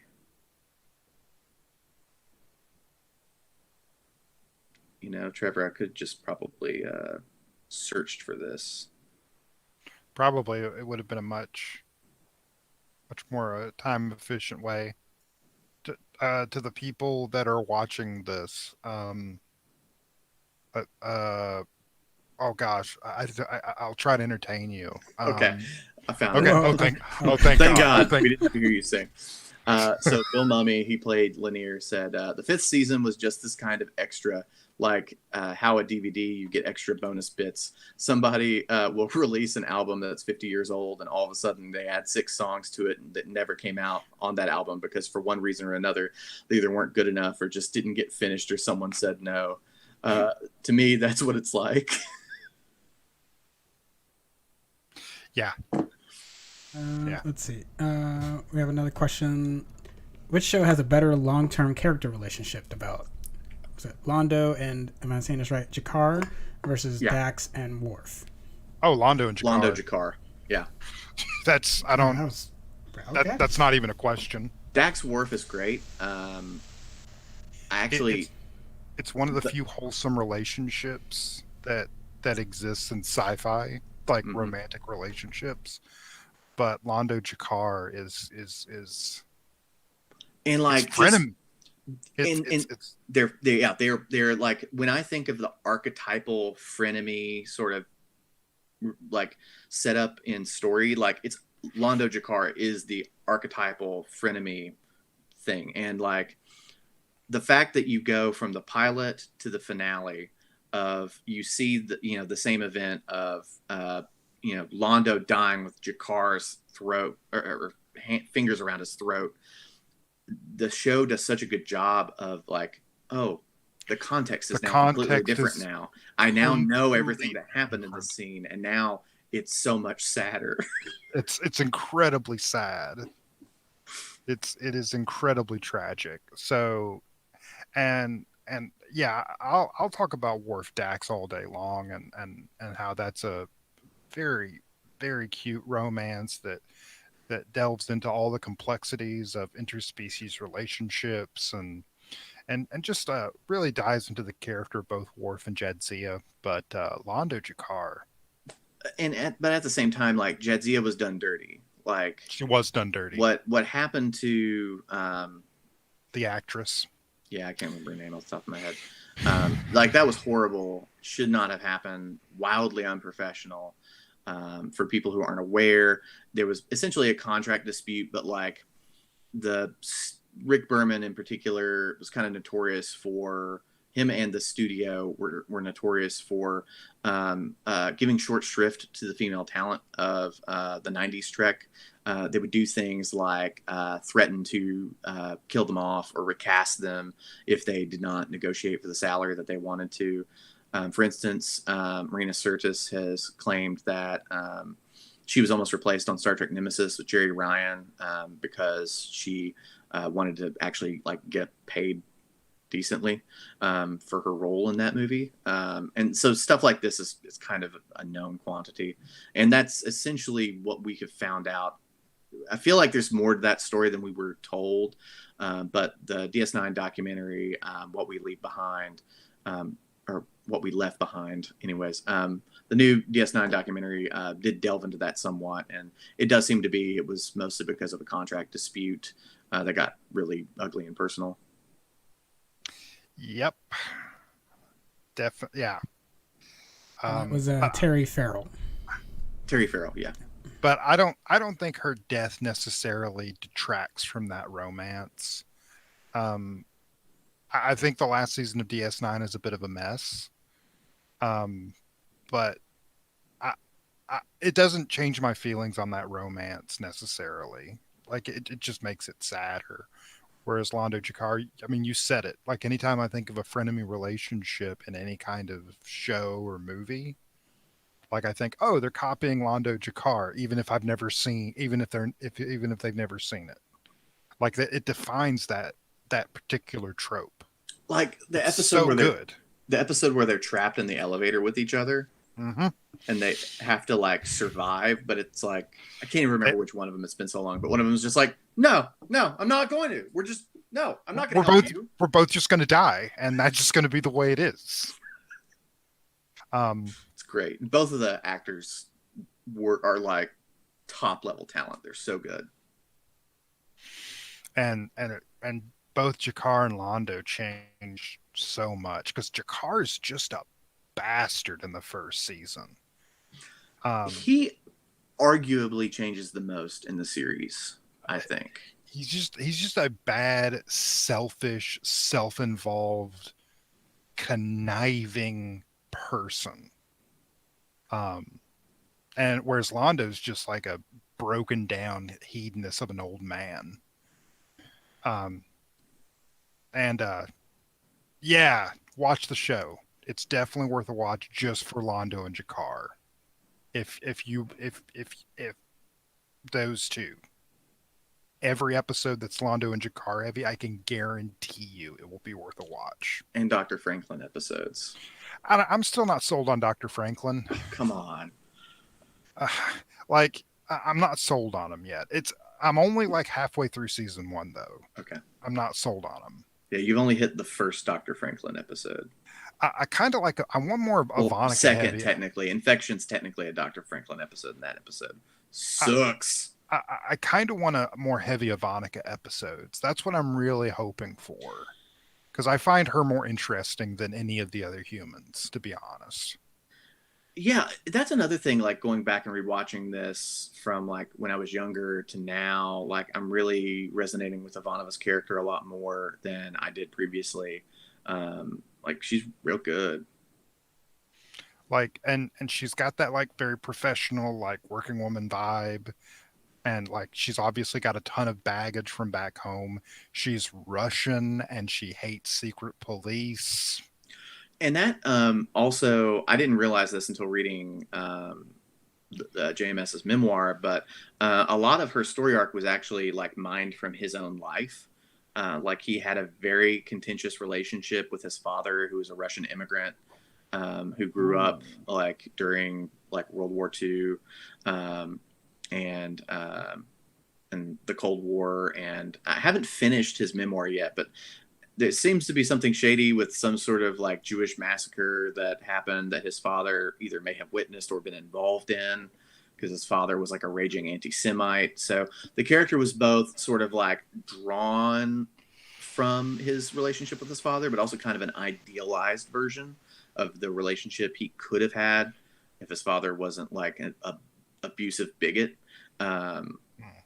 Yeah, so let that like metatextual stuff sort of be in there with you when you're watching those episodes. Yeah, there's another point of Babylon 5. Xenophobia is bad. If you take nothing else from the show, it's bad. Yeah. Pikers was saying, can't think of a better combination of strength and vulnerability in a character than her. Sounds also worth it for the line, he is behind me, you're in front of me, be somewhere else. Oh, we barely talked about Delenn. He's absolutely that's bad. We need to fix that. Yeah, she's like, because like she's not even in season 1 that much, and she's still one of the most interesting characters in season 1, and they're like building on all of this mystery as to like, why is somebody who's so high ranking here? What does she know? And yeah, no, he's absolutely right. We should should be shamed for that. She does such a good job of like, because of course right now I'm in my rewatch, I'm in season 2, and she does such a good job of moving from sort of this much more harsher, more alien Minbari mentality to then embodying this human hybridization that she now is, and she just does a really, really good job like portraying the character, but also the character just has a lot of like meat to it. One of the things when she passed away, JMS was talking about writing her story arcs, and apparently he I don't know if he was doing it intentionally or if this was something that was just by coincidence, the universality of the story. But because she's from Croatia. And this was in the 90s. And so a lot of the Minbari story arc like reminded her a lot of what was going on back home. And so that really struck a chord with her. And so I don't know if that was intentional from the writing perspective, but at least from her perspective, like that was how she was reading a lot of her Minbari arc, was through that perspective, which I think is going to be, for me, is going to be really interesting context to rewatch her performances in. Yeah, that is very. That's going to change a lot of that. For those of you who are unaware with your history, Croatia was a former Yugoslav republic, which had a lot of war crimes committed in it. It's like this was like the first season of the show was coming out like at and around the time of the Bosnian War and like American intervention in Bosnia and Herzegovina to prevent genocides. Yep. So that's very interesting. That does change a lot about that character. But Delenn's great. I would really if they were to do a reboot or a reimagining of Deep Space Nine, I would really like for them to take that. It's Babylon 5. Keep saying that. I'm tired. But if they did it of Babylon 5, don't walk in front of cars. Just then, by the way, if they did it of Babylon 5, I would really like for them to take that trans subtext and actually make that textual, like do that as part of the story. Like I would be very down for that. Like make that explicit, because that would not only take the character in a new direction, it also would just sort of continue to break the ground that Babylon 5 has been known for doing, of telling these sorts of stories. Personally, that's my thought. No, I absolutely agree. And I don't think I have any. I'm sure there's more that can be said, but Babylon 5 is definitely much more interesting than I was expecting it to be. And I look forward to watching it, to finishing it. Yeah, it's great. If you love shows like Battlestar Galactica, The Expanse, Deep Space Nine, even if you don't like Deep Space Nine, honestly, just any of those other types of shows. If you like Mass Effect, honestly, like watch Babylon 5. It's great. It's dated, but for me, something being dated doesn't bother me as much anymore, as long as the stories and performances hold up, and they absolutely do. Yeah, definitely with Delenn, Jakar, Londo, definitely of those three. Well, almost all the principal cast. The only one I'm really dislike is Garibaldi, and that's mostly because I dislike strongly Jerry Doyle. For those who don't know, he became a conservative talk radio host after that, and he kind of did some shitty things on set, so I'm not a huge fan. I like Garibaldi as a character, but it's hard for me to take him seriously when he's actually on screen, because it feels like he's not taking the show seriously. So that, I know it's a weird vibe, but. Well, one of these days, Trevor, I will force you to sit down and watch the Babylon 5 movies, even if I have to, hold your eyes open like in Clockwork Orange. It's going to happen. You're going to watch Third Space. I mean, at this point, I'm willing to watch them all, as long as they're all remastered. We've got to do a Call to Arms. Oh, and the one with about the Earth Minbari War, where you actually see Sheridan do his thing.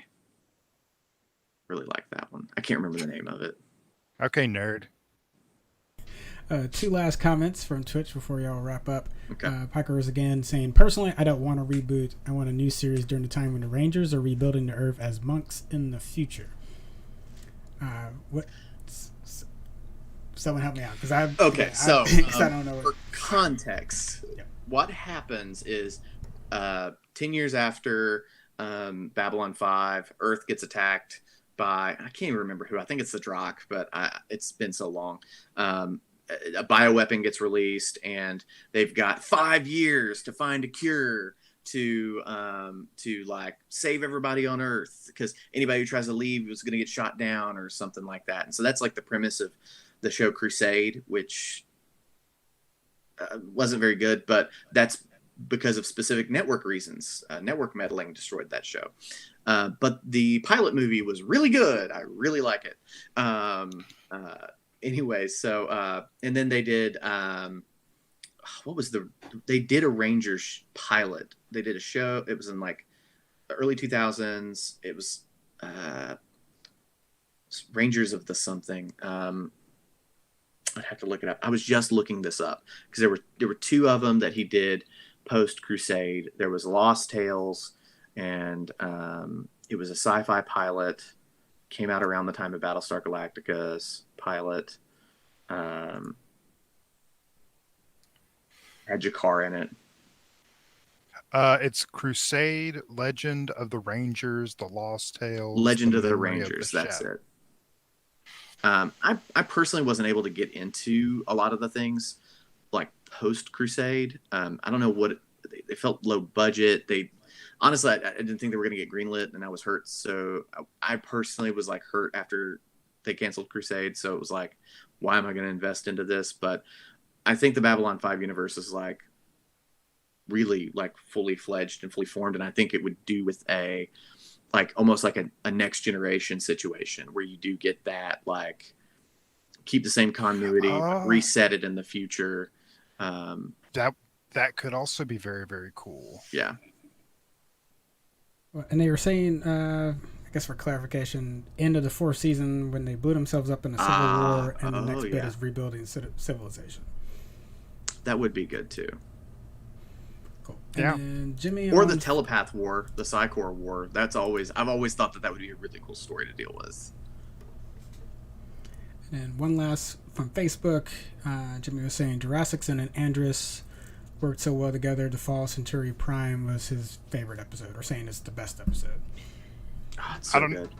I don't know if it's the best episode, but it's a really good. Like, it gave me goosebumps. For me, the of all of the shots and all the series that have ever stuck with me, the one that has always stuck with me the most is in is it season 2? It's the episode where the Narn gets bombed by the Centauri, and Londo is standing on the deck of the ship, and he's watching as they're just chucking these rocks down on Narn, and just the look on Londo's face is just so good. The scene is so good. Of just true horror. As this is like, this isn't what I meant when I told this random stranger in a hallway that I wanted to see, my empire back. I didn't mean like this. I was kind of joking because I thought you were just a random stranger, not the devil. Yes, because Mr. Morden is the devil. Which, that's another thing. I've always thought that, like, Mr. Morden is like a really interesting sort of character that, I mean, I know they didn't like invent the idea of like the random stranger who like gives you things like that, but I've always felt like his character plays like a similar role as like the Smoking Man in X-Files, or like the G-Man in the Half-Life games. Sort of like this mysterious person who knows more than what we're getting after. So. Yes. And then you start to, when you start to peel away the layers, just the more horror you're filled with. The shadows are not nice people. Yep. So, well, I guess that about wraps us up. So for everybody on the stream or listening to the podcast, you can subscribe to us on our Facebook, YouTube, and Twitch channels, which carry our weekly shows. You can catch our weekly Nerd Union Roundup, State of the Nerd Union, Mondays at 8 p.m. Central, with hosts Jerry Maynard and Steve Fox. You can watch our resident critic, the Commander Ship Show, as he dives into movies and TV every week with co-host Major Tom. If you love what we do, join the union at Patreon page, which is starting at is it like patreon.com/nerdunion? Yeah, exactly. Okay. It's so at patreon.com/nerdunion, you can sign up there. It's $3 a month, and you can support our writers and hosts and continue helping us produce live content, events, reviews, commentary, and our unscripted videos. And when we know what we're going to cover next week, we'll let you know. Probably going to maybe do our Christopher Plummer appreciation hour. No. No, why not? General Chang, man. Cry havoc and let slip the dogs of war. You can quote Shakespeare once. To be or not to be. Tachba, tachbech. And on that note, good night, everybody.